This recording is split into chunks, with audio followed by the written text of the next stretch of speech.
Lung sounds can be so hard to recognize, so let's go through the abnormal ones together. First things first, we need something to compare it to, so this is your normal. Let's listen.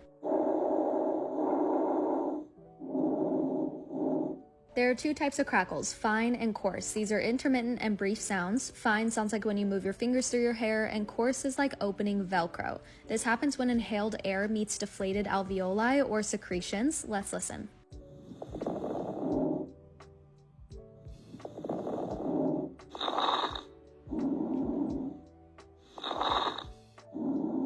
Wheezing, key word here is musical. It's a continuous sound produced by narrowed airways. Think wheezing, whistle like a musical. Let's listen.